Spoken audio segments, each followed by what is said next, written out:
Hey guys, welcome back to the channel. Actually going to do something different today. As we picked up a 4K TV yesterday, so this I'm going to do a little review on it. This is the Hitachi. It's in Argos at the minute. It's 299. It's 58 inches. So what I thought I would do is talk to you about it, tell you how pucker it is, show you different things on it, and then then go from there. So as you can see, it is a massive screen. And what I've decided to do is show you kind of like different stuff on it. So for example, this is standard definition TV. And then by switching it over, you've then got, this is your HD picture. So there is quite a difference. It's a really nice picture as it goes. This is full 4K. It does HDR10 plus. It's got Dolby Vision on it. In regards of the actual TV itself, like settings wise, you've got the home button on there. So if we go onto that now, you can see here. And so this is your layout. Now there are a couple of things I would suggest to you. So first of all, on the settings, now the HDMI ports on this particular TV are defaulted to 1.4. Just by going into system, go down to your sources, and then you'll see your HDMIs. Now, in order to use 4K, you do need to have them on enhanced. Be a bit careful, because one thing I did notice, when you switch between the two, it will tell you that there's no signal going in. That's probably why some of the reviews on this particular TV are saying that the HDMI ports don't work. Now you just need to fiddle with them. In regards of, kind of like setting stuff up, one thing I was made aware of last night is that there is a feature on this particular TV, which I'll show you on here now. Where are we? If we go here on the picture settings, now if you go down to advanced settings, see this feature here, the MEMC and the film mode. Now when they're turned on, it does cause what's called the soap opera effect. Now what that basically does is make the film not look like a film. So I would advise, if you do watch a lot of movies, definitely have this feature turned off, because it does make a massive difference. We was looking at a couple of films last night, and it looks like you're watching an episode of Neighbours or something. So what I'm going to do, I'm going to show you some different sources, and give you an idea of what this can do. So the first thing is let's look at YouTube.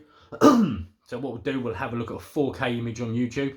It does run natively, by the way. Internet on this is really good as well. It's very quick. So what I'm going to do is I'm going to show you just a 4K video, just to get an idea.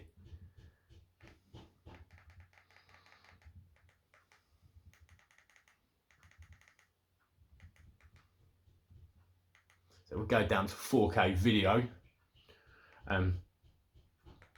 So as you can see here, it's a 4K 60 frames per second. So just to show you, obviously, all I've got to do is just literally go on here. As you can see, quality is in, there we go, that's in full 4K now.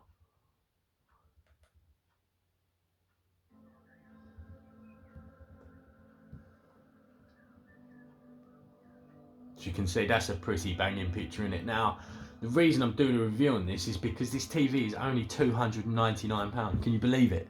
I mean, I originally was looking at the JVC 55-inch Fire TV. This happened to come up on Dealpad yesterday, and we spoke about it, and literally ordered it, and it arrived last night. I mean, you can see the quality of this picture is absolutely phenomenal. I mean, there is some settings that you do need to fiddle about with on particular things, especially like, depending whether you're watching your TV or watching your movies. The sound is really nice, as you can see. I've only got this on 12. I mean, it's two 10-watt speakers, but once again, still really nice sound. What I'm going to do also is, obviously, I predominantly bought this TV because we do a lot of gaming on it. So I'm going to show you Stadia. Once again, that's running at 60 Hz. So let's just go out of YouTube.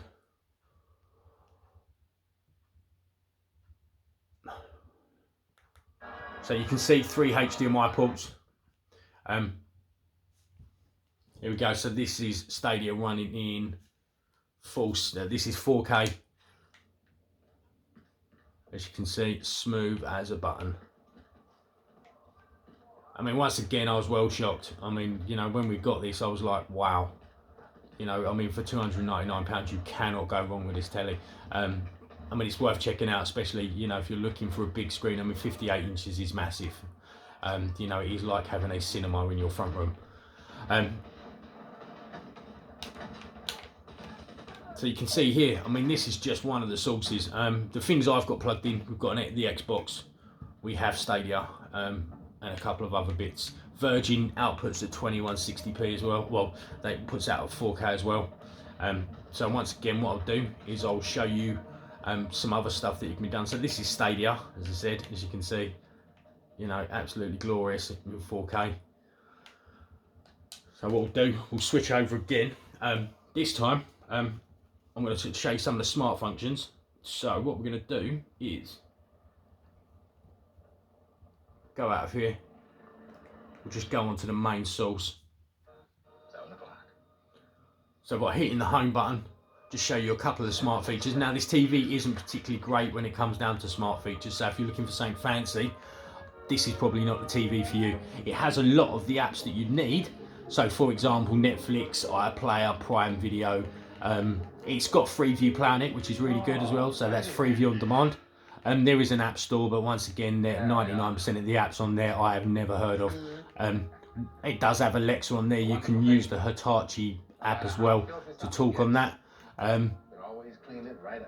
But I'll show you Amazon Prime. Now the smart features are quick.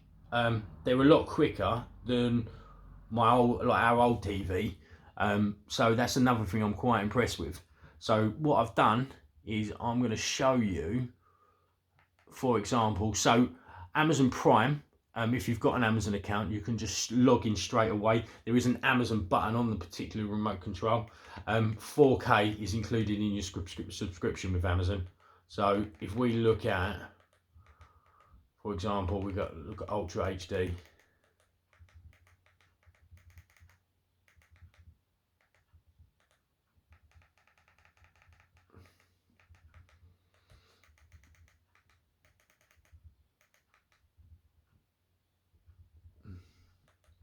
Now, Ultra HD TV shows. So I'll just scroll across. The one I looked at was The Boys. I'm actually going to start watching this. A little bit more, but the carbon's way more conductive. So you can connect the TV by Wi-Fi, or you can connect it via an Ethernet cable. But you can see here, I mean, you know, for a budget TV, I mean, this performs really, really well. Once again, this is native 4K running on here, just to show you. Hey Gary, it doesn't show really on need to here, talk to you but later. okay. Cool. So this gives you a good idea of what the TV is capable of. As I said, the main things are, it's just configuring it like any 4K telly. There's a lot of playing around with.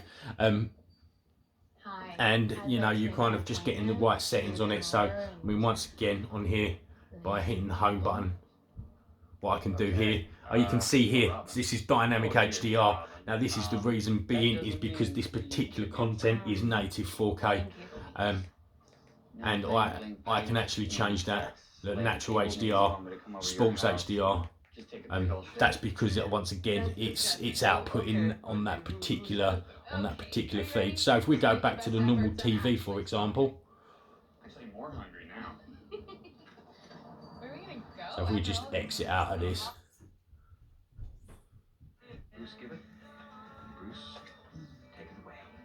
so you can see on here, on your Virgin box, this is another good thing, I don't know if you're aware, Virgin does output 4K, so all you need to do is that you go into the settings on your Virgin box.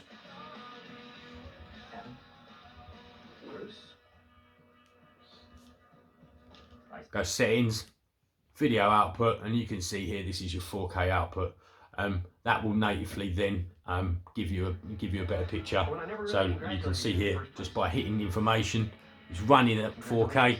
Obviously this is not a 4K film, it just enhances the picture for you.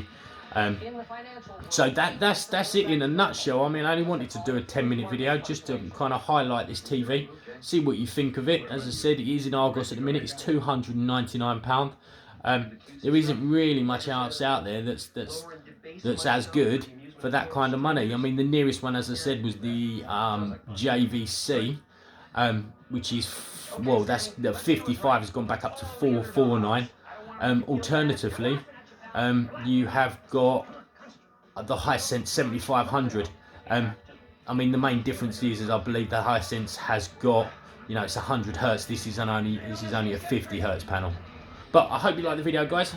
Just gives you an insight into, you know, this new piece of kit. As I said, yeah, enjoy. All right, thank you. Bye.